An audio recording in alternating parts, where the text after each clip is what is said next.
around. So the fact that you're still here means that you're probably crazy like me and are startup founders.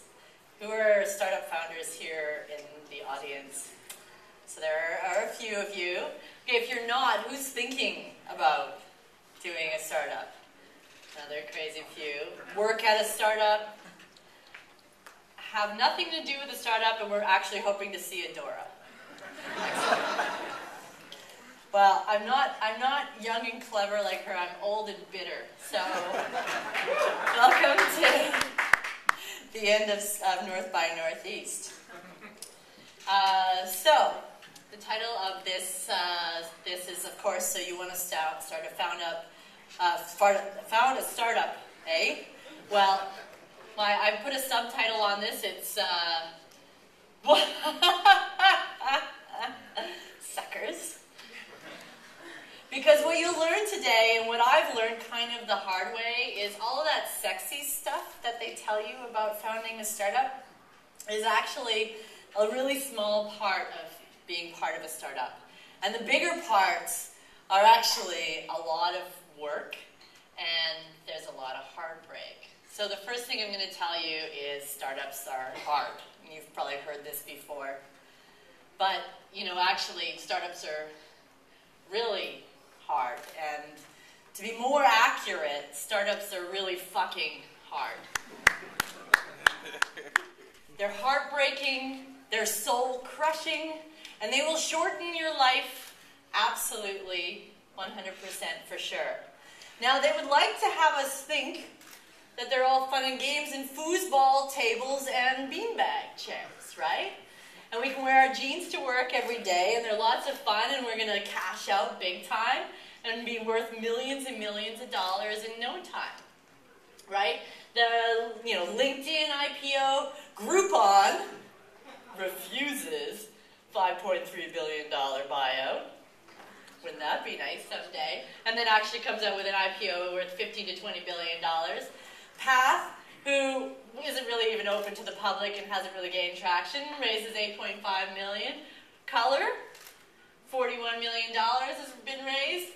Hey, Brian Wong, who's a fellow Canadian, who I love, Brian, 19-year-old with a napkin sketch raises money. So all of this stuff, right? And Peter Thiel is now paying kids to drop out of school.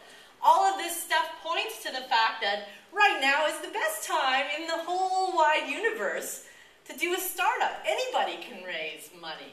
Anybody can raise money, and it's great, and it's fun, and we're going to all IPO, and we're going to be rich. This is not reality. This is just a small portion of what actually happens. So we're seeing, people raise $6 million, $41 million, but they represent like 7% of the startups out there. Most people never raise money, ever, and they're all pitching. So I'm going to cover today 5 myths for you about startups. The first one is that startups cost nothing to build. Second one is the average tech startup founder is a 25-year-old male Ivy League dropout. Startups get funded on a napkin sketch with a lot of passion behind it, and a good idea wins every time, and then location doesn't matter.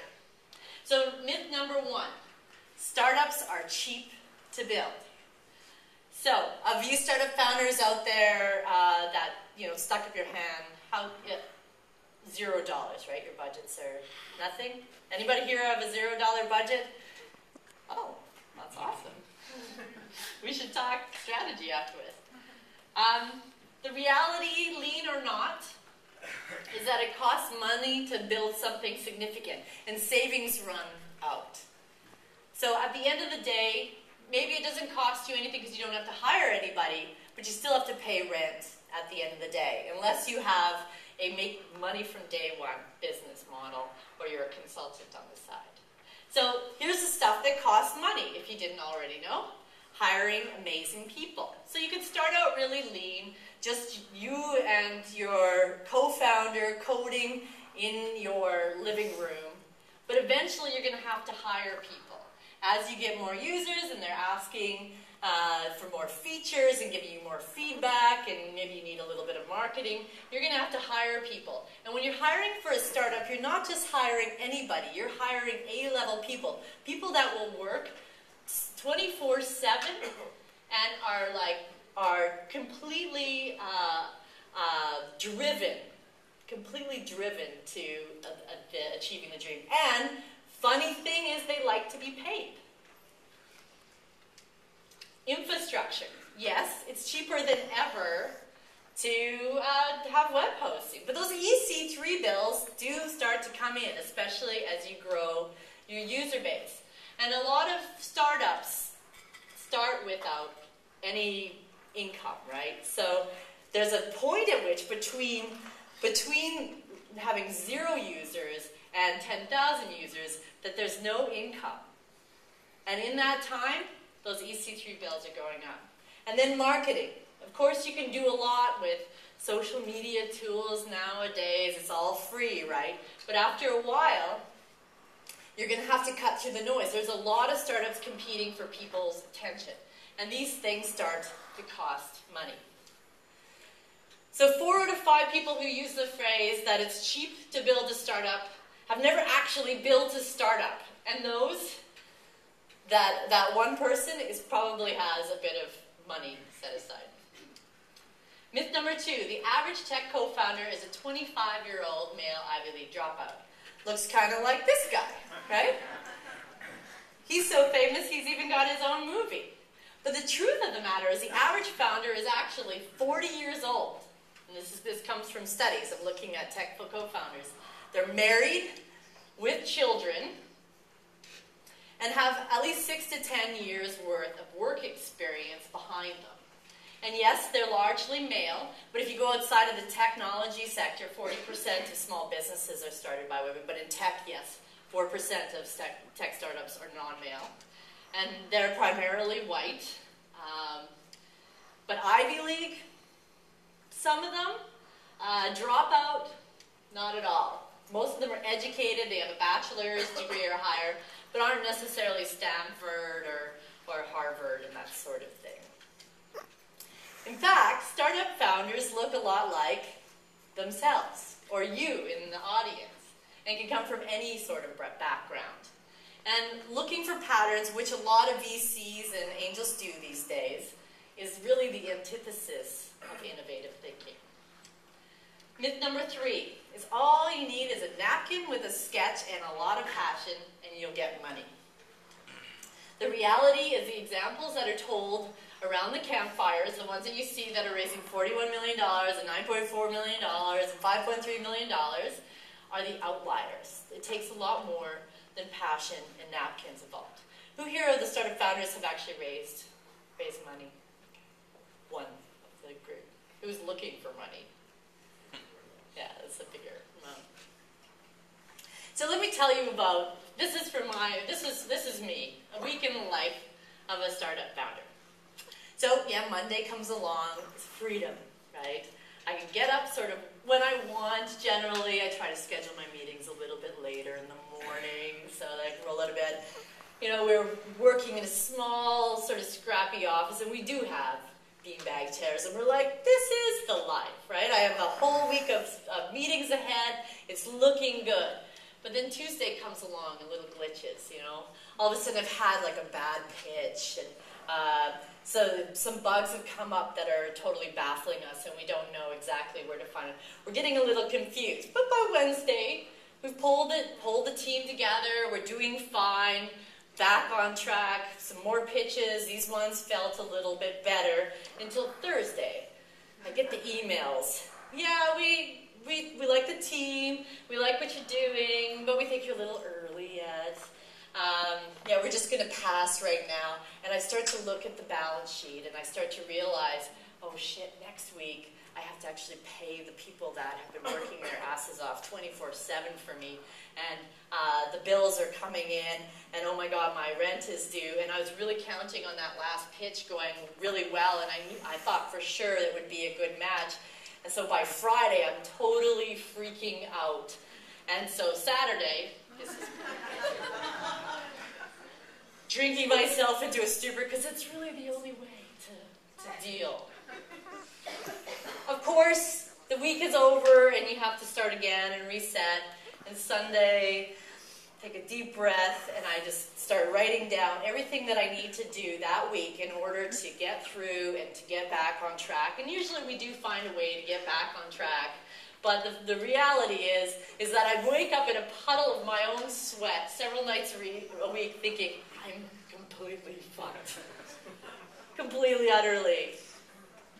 So when you have this happen and you're living this roller coaster of a week, every week of every month, there's different ways to deal beyond the getting smashed, or as Scott said earlier, slizzard. Number one, know that you will be rejected. Just knowing that makes you go into the meetings feeling like a little bit better. Because then if you go in with low expectations and people actually like you, it's a bonus. But if they don't, you're like, well, I already knew that you'd reject me anyway. Understand, too, that you will underestimate the number of times you will be rejected and how long it will take you to raise money in general. And that's when you insert your completely fucked night sweats right there. But what you can do is you can ask your rejectors for feedback, real feedback, and then ignore most of that feedback. And knowing which to ignore is the trick here. And then this is the only part of the presentation that you really, really need to remember is in all of this stuff, seek out mentors, allies, people that are on your side, that really know what you're doing, that believe in what you're doing. Actually, what I found out really too late, I think, in the process, is that there are a lot of really what we consider like rock star, high caliber people that have raised money, that have taken startups to exit, that know what the hell they're doing, that are really happy to tell you how to do it right, to guide you through all of the ways that you need to navigate this course. And they're not being asked on a regular basis to be on an advisory board. I would recommend highly, if you don't have an advisory board already, set one up now. So of the startup founders, who has an advisory board? And who does not? Okay, set up an advisory board as soon as possible, because these people they're rocking. They'll introduce you to people that you would have never dreamed to get in front of, and those introductions are killer. So along the way, people will give you what they think is really great advice. Like number one, when you're rejected, ask for a referral. Really? It's like going out on a date, having a really bad date, and then at the end when like that person is like, yeah, I don't want to see you again, it's like, oh, okay, well, could you ask, do you have any friends that want to go out with me? Like, yeah, what kind of referral is that? Yeah, we rejected them, but maybe you want to meet with them now. Yeah, that's going to be a good beginning to a relationship. So don't do that. Number two, when you're rejected, don't take no for an answer. That is just awkward. Take the no, move along, put your energy into the maybes, put your energy into the people that could possibly be interested, put your energy in new areas. And when you're rejected too often, pivot. I love this one. Actually, it's not you, it's them. And I will give you some examples of why they don't always know your business better than you, or why they don't know your business better than you. And this is one of them. Pandora, who now has an IPO, we're here in Canada, we can't use Pandora, but anybody not heard of Pandora? Okay, so Pandora is online radio, basically around your music taste. It's a fantastic service. They have millions and millions of users, not in Canada because we're blocked here, unfortunately. But they've been around for a while, and in fact, I met Tim back in 2005, and they had been carrying their company for 3 years already.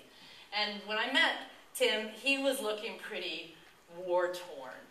They had spent 3 years mortgaging their houses. Actually, some of them had sold their houses. They moved in together, the founders. They would work lots of side jobs to try to make money to pay their employees. Like, they had been doing this for 3 years, and I didn't know this. 300 VC rejections. 300. I mean, I'm dying at like 35, 40. I can't imagine 300 rejections. And they weren't paying themselves, they weren't eating properly, and everybody kept telling them the same thing. Well, maybe you should do this instead. Nobody really wants it on, nobody really likes online radio, nobody really needs this, that sort of thing. And they held their conviction, and now they're IPO'd, they're all over the world, they have millions of users. So here's a list of common VC rejections. I won't go through them, but you hear the same thing over and over again. It's like they have like these standardized emails that they send. Whenever I get an email from a VC, I don't even open it. I play this game where I guess, ooh, which rejection is it this time? So I'll guess. I'll like do a little roulette wheel. It's gonna be, we'd like to see some interest from another firm first. Oh, bingo! And I see how well I do on that. What they like us to know, like us to think that they know our business better than we do. They like to think that they can see into the future.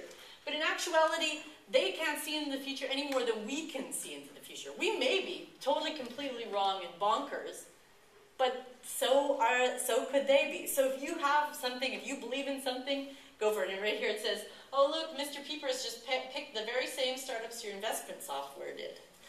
It's kind of like how it works. The fact is, you build the future. You with your ideas, forget research and development departments in any big organization. It's startups, baby. It's startups that are building what the future is of innovation. And this is my favorite saying, is the best way to predict the future is to invent it. So whatever you believe in, no matter how many people tell you you're wrong, no matter how many people say to you, like, your idea is bull, keep going. Myth number 4, a good idea wins every time. A good idea mixed with execution, good timing, perseverance, and of course, balls of steel, which I hate to use a masculine metaphor, but boobs of steel just didn't sound quite right. Just that's what wins at the end of the day. Right? So I like to think that there's 3 characteristics that make up an entrepreneur. So the first one is being delusional. I know that I come by delusion very naturally. I used to want to be a pirate when I grew up. So. Number 2 is desire to change the status quo, that big idea. And number 3 is audacity. Those balls of steel, the willingness to do it, no matter who gets in your way. Now, you need all 3 of them because, of course, delusion and desire to change the status quo means that these are the same characteristics as people that go postal. Desire to change the status quo mixed with audacity are the dictators of the world. And delusional, audacious people, that's kind of like serial killers. But all 3 of them together are startup entrepreneurs. So make sure you're not missing one of those. You can go in totally the wrong direction, and then I would definitely suggest a pivot. So the key to winning at the end of the day, no matter what you're doing, is finding that product market fit before you run out of money. This is it. This is the secret to all of it. Product market fit before you run out of money. That's all. So, to find that product market fit, some companies, of course, are lucky enough to find it instantly. We've seen this. We've seen this in some of the startups that we watch, like YouTube, for instance. YouTube was an overnight success. They found their product market fit like that, whereas Pandora took years and years to find it. And so they had to get creative with making money, as well as, we'll show you Airbnb as well. So these are some creative ways that I'm using personally so that we don't go broke before we find our product market fit. Taking the bus. Who knew that Greyhound was such a blast?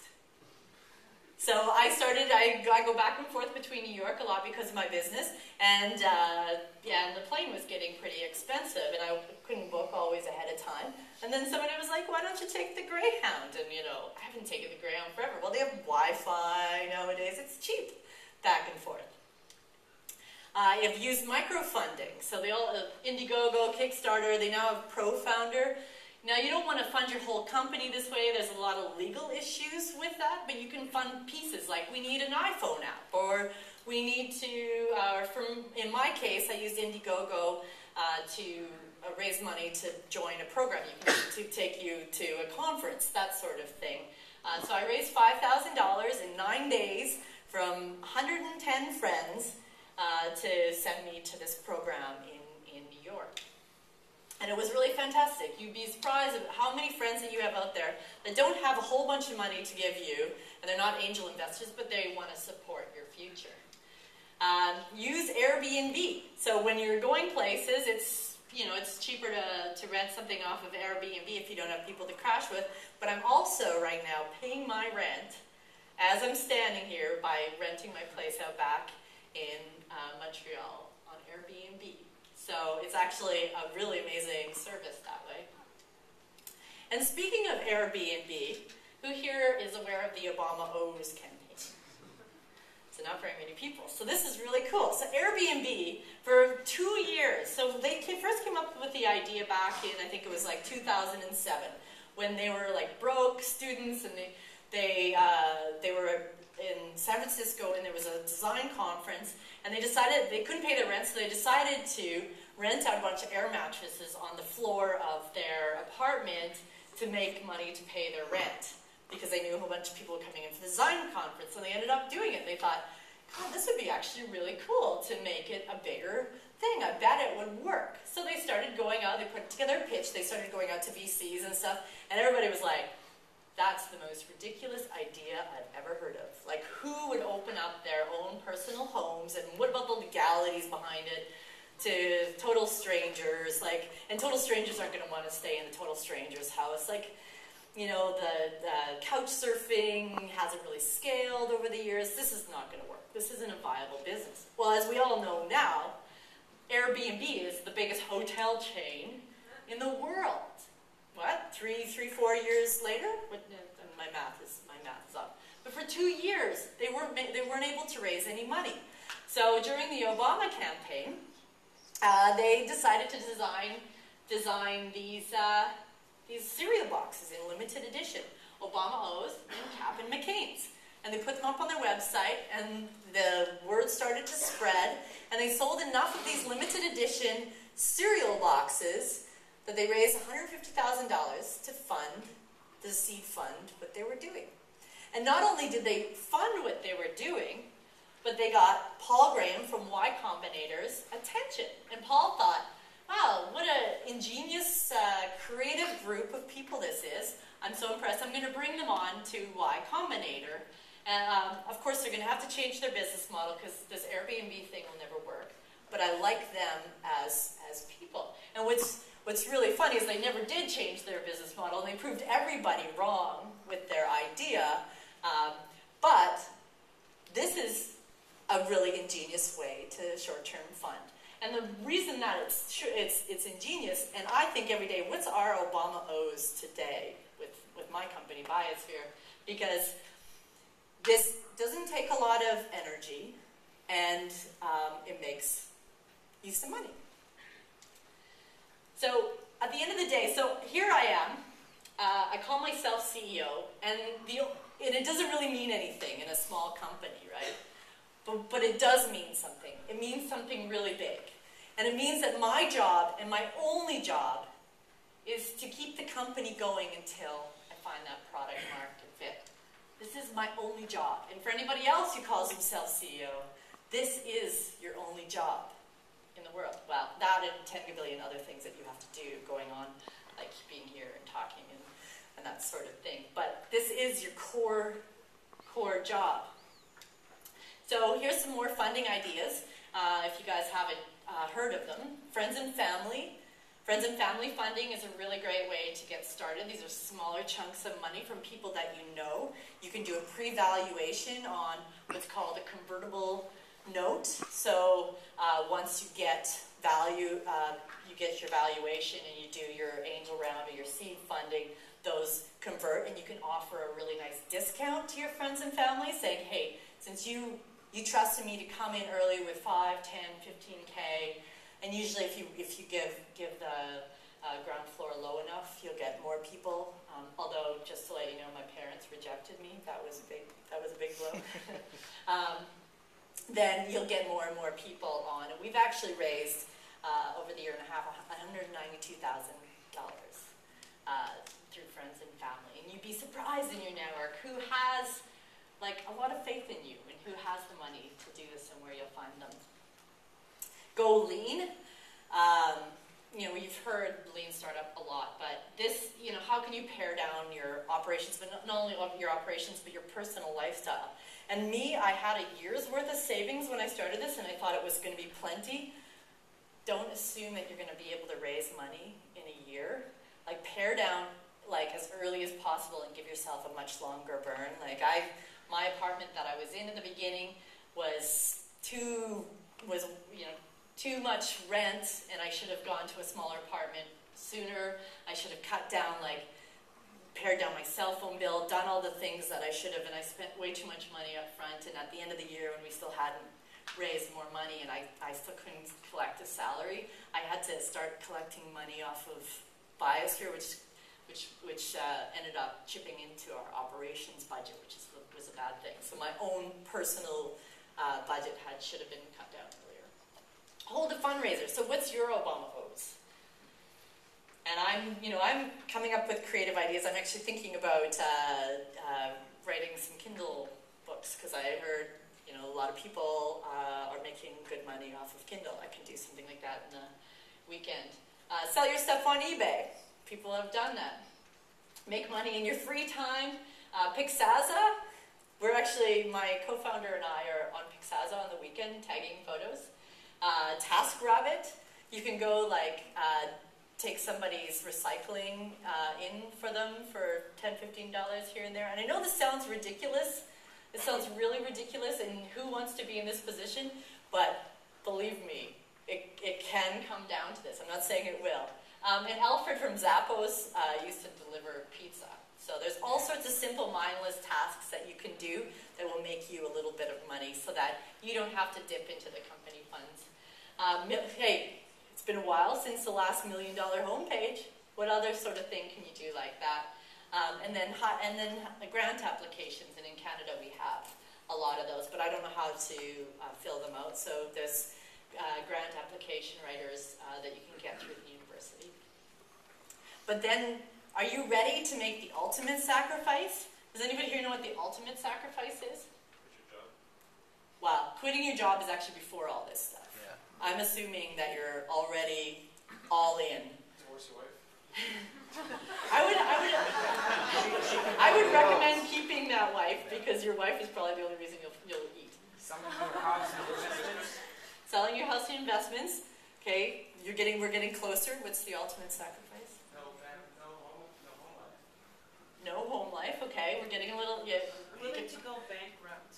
Bankrupt. Okay, let's go a little further. Selling your Star Wars collection. Sorry. Living with your parents. That's the one right there. Who here is ready to move in with their parents? Come on. Come on. For your dream? Okay, we got some. Yeah, there's only one answer to that. I'm not saying that it's going to resort to that, but how far are we willing to take it? Because that product market fit, running out of money thing, getting that product could take longer than you expected. And so there's only one answer to that. So myth number 5, where you build your startup doesn't matter. Okay, so this is the part where if I'm already not popular, which I assume from probably the downbeat of this presentation that I might be unpopular for some, but this is the part where I get seriously unpopular. Why Canada sucks, for starters. Number one, it's a barrier for Valley funds, especially at seed stage, to invest in Canadian companies. They want you close. Because at the seed stage, they need to breathe down your neck and make sure that money turns into Series A money, right? You get that traction to get to Series A. And if you're not right there, and you're up here in Canada, like, and they see the border as something really thick and high and Great Wall of China-ish. Right? They don't see it as, hey, we can just hop on a plane or on a Greyhound bus or whatever. Like, even the New York investors are nervous about that sort of stuff. So it's a barrier to entry, and they want local investment.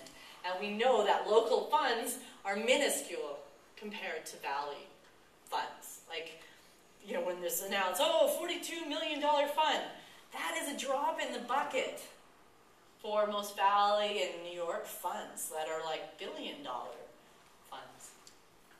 Most of the successful startups that are in Canada end up moving down to the US. So they're not even seen really as Canadian success stories. Who here knew that Stumble Upon is Canadian? From Calgary, Alberta, right? Flickr, Canadian, like, but a lot of people forget this fact or don't know this fact because they moved down south.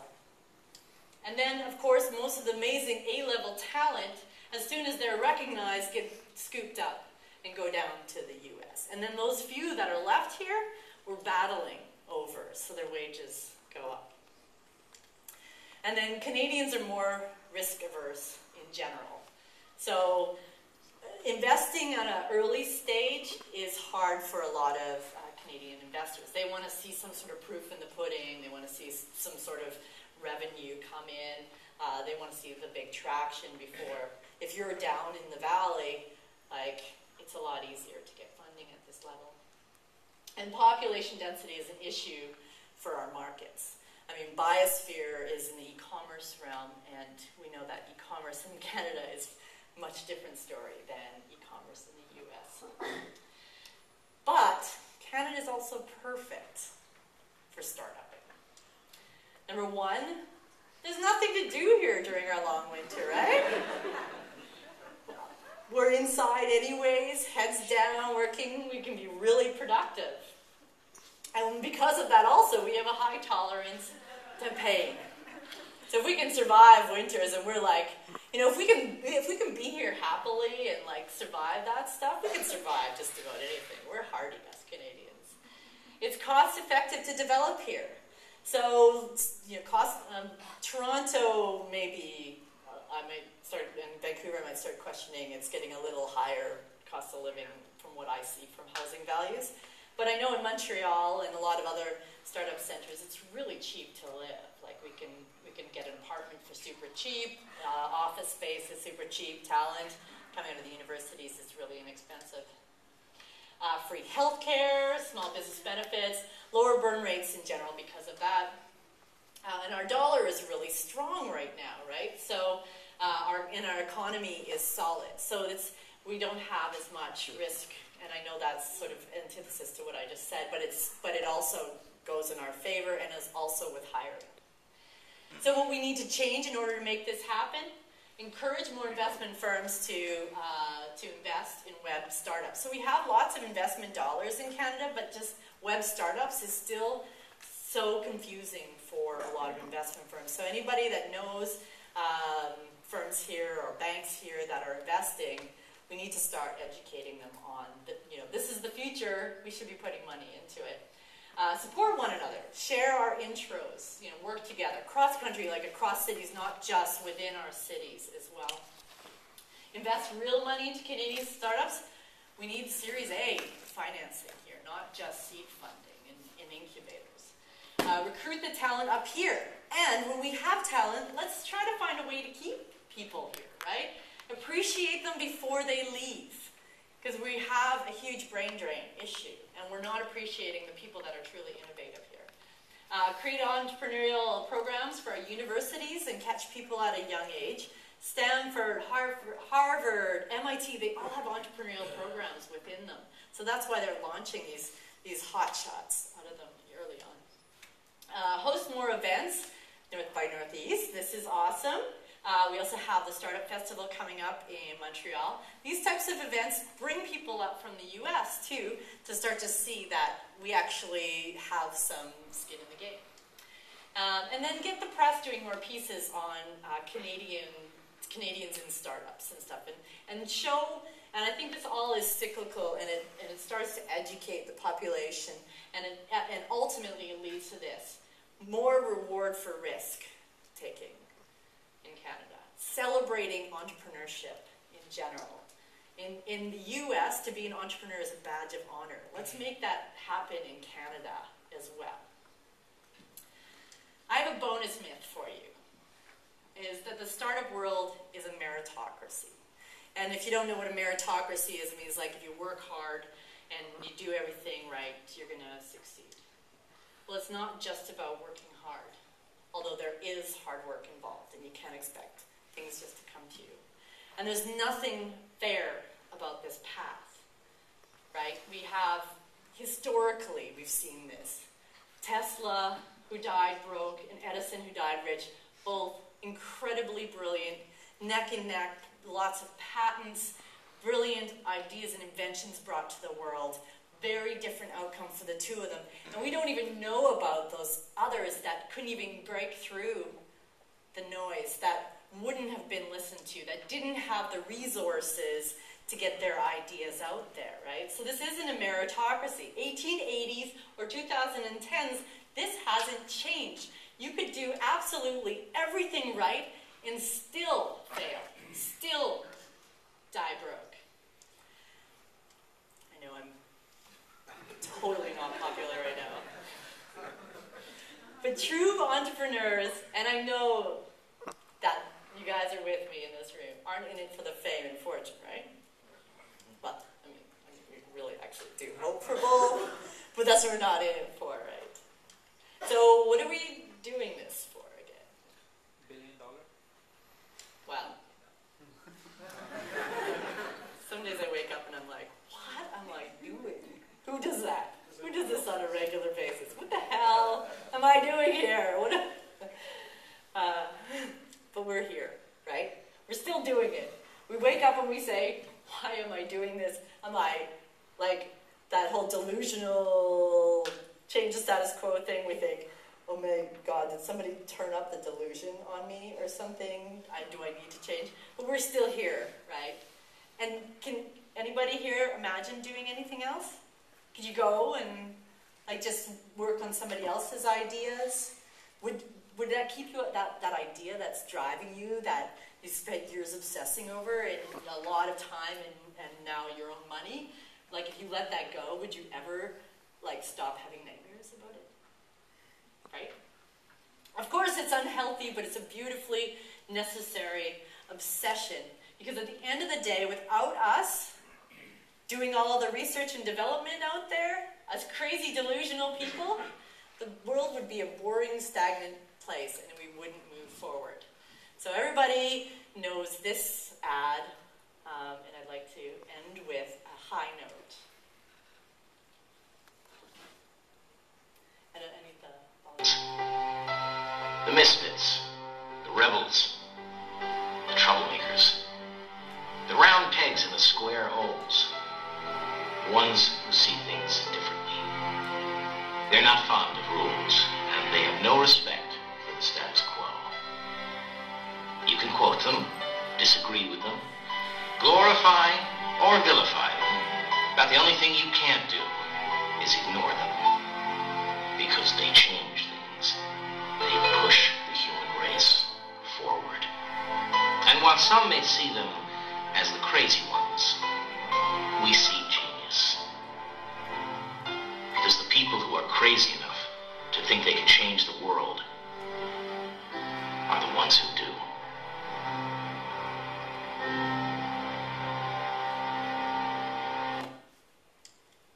Thank you for being crazy and for sticking around today.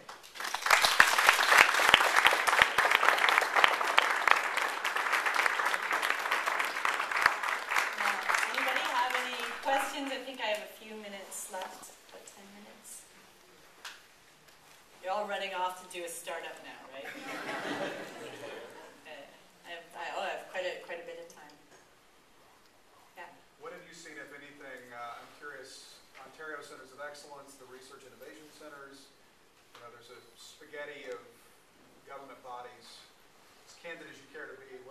spots, if any, that you're seeing? Okay, so these combined with the accelerators and all the other programs that are going on, they're fantastic. I think it's great, and it's only going to help the future of innovation and startups in Canada. But they're not going to be enough to take us over that next hump, which is actually building companies in Canada. So it's great to have those, and I don't disparage those, and I love seeing that they're happening. But then how do we prevent companies then from leaving and going south and exporting all of our talent to the next level? So, and anybody who has an idea, who hasn't started, who is in the place where they want, the incubators that are around, Mars here in Toronto, and the programs that you were talking about. Sorry, what was some of the? There's the Ontario Centers of Excellence. Okay. There are the various RICs, which are the Regional Innovation Centers. Okay. And now there's Founders Fuel and Grow Labs in Vancouver. and Grow Labs and some other different, and I would encourage anybody to apply to those. They're great programs. And RPM in Montreal as well. So there's a lot of that great stuff going on, and I think that's going to give a lot of people a leg up as well as good connections going forward. Now we just need to get the growth stage working here. I'm just wondering about the small business grants you mentioned, or is that Mars? That's something? No, so there's a bunch of, I know in Montreal, I know more about the Quebec landscape, unfortunately, but I'm sure there's somebody in the room that could answer for Ontario. But in Quebec, we have a whole bunch of different small business and technology grants, as well as something called SRED, S-R-E-D, that when you spend money on technology development, they give it back to you at the end of the year, which is really fantastic. So yeah, all your development resources basically are free then if you get accepted to that. So I don't know how it works in Ontario, but it's worth looking into. There's actually there's an organization in Montreal that puts out has an app now that you can connect yourself with grants. Does anybody remember the name of that? You know what, I'll look it up and I'll tweet it out later, but they actually connect you with grants in your area. It costs a little bit of money, like $199 though, for them to do it, which I think is BS, personally. I think they should just do that for free.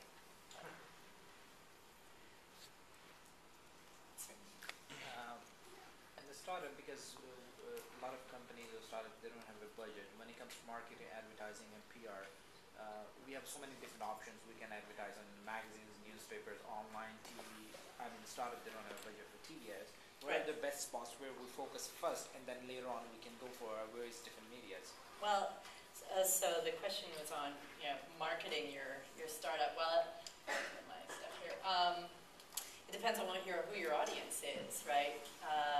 You don't want to start out with Social media website we're starting. social media. Well, who is it for? Mostly age between 18 to 35. 18 to 30, but everybody. That's a really wide net, and that's hard. You can't narrow it down. I'm a huge proponent of narrowing your Narrow it down to target. 25 to 30. But everybody, male, female. Exactly. Male, female, both. Is there anything in particular that they're doing? What are they doing on the social media? Tech savvy. Tech savvy. Okay, there's a narrowed focus. Are they into shopping online? Yeah. Okay. So you can look at if you want to start spending money in that area. Actually, one of the untapped resources, which is really interesting, is Facebook ads. They're still really cheap, and you can really narrow the focus on those if you do want to start buying advertising. But I would start building your relationship with product bloggers. It depends if you're like shopping, if it's fashion or if it's electronics or whatever, gadget bloggers or whoever your focus on one particular shopping vertical. Don't just, because you're going to get confused. But when it comes to marketing your startup, like, yeah, come in at the most narrow focus that you possibly can, spending as little money and building relationships as early as you can, even before your startup comes out. I thought this would be interesting to share with people, but how many versions of your deck have you made? Oh, pitch deck. Okay, so versions of my pitch deck. My pitch deck, And how many pages is it? okay, so 2 questions. Versions, how many versions of my pitch deck have I made? I kind of lost count. I can't wait for the Mac Lion to come out because I'll know, like I'll be able to see how many versions. But I would guess I have at least 50 versions, and I've only done like 40 pitches. So, like anybody that everybody that I talk to, the deck changes a little bit. As far as the pages go, it's supposed to be 10, and then so I start at 10, and then I get in a meeting, and they want, so you get this, right? I want to hear about the team up front. Okay, so you move the team slide up front, and then you go into another pitch, and they go, oh, you shouldn't focus on the team as much, you should focus on creating the story and what kind of problem you're solving. So I move the team slide to the back. And then there'll be more questions like, well, what's your go-to-market strategy? So I'll add a go-to-market strategy slide. And then the next meeting that I'll go into, they'll say, what's your use of funds? So I'll add my use of funds slide. And pretty soon my deck is like 25 slides long. And then I go into somebody who goes, your deck is way too long. So down to 10 pages again. So your pitch deck, and what's really useful, and when you're creating your pitch deck, I mean, there's a lot of resources online, and just about everybody you talk to has an opinion on how many pages and what you should have in that pitch deck, and they're all differing in like the order. So they'll usually say, team first, and then what problem are you solving it, how are you solving it, your go-to-market, like how you get it, who's your market, how are you going to reach them, and then what's your business, your business model, basically, and then bang, how much you raise, and on that slide, how much we're going to raise, how we're going to spend it, done. You're supposed to, at that point, pull everybody in and get a check written to you. But once you pitch that, you realize that everybody has different questions, and when you go, any meeting that you go into, every VC sees you differently. Like they're looking through their own lens of the companies that they have been investing in or they've been watching for years. So you'll go in thinking, I'm X for Y, but they'll be thinking, oh, they're B for C. So they're thinking about you in a very different way than you're pitching, and if you don't pitch to their perception of you, you totally lose them, and I've probably totally lost you at this point. But it's like so it's really important, advice-wise, when you're going in to pitch, to do your homework on who you're pitching, what they've invested in, what their portfolio companies are. Call around. This is what the advisors are there for. So call your advisors and be all like, have you talked to anybody at this firm? Have you talked to this person? Oh, okay, so you have, or you can connect me to somebody who's talked to somebody at that firm. And then you ask all the questions like, what area is their expertise in? What are their interests in? What have they looked at before? Because when you walk into that room, they've seen like 4 or 5 pitches that day alone. They have a lens that they're looking for, and you need to like nail that pitch to suit exactly how they're looking at the world. And it's like being a freaking mind reader when you walk in the room. So that's, you just keep missing each other if you haven't done your homework ahead of time. Okay, sorry, I went on and on, but there was... If you're going to try to approach a lawyer to file a trade secret, what should the information you're submitting look like? What should the... What should, like, the plan that you submit to the lawyer look like? Like, what would a final trade secret look like? Do you know what? We haven't filed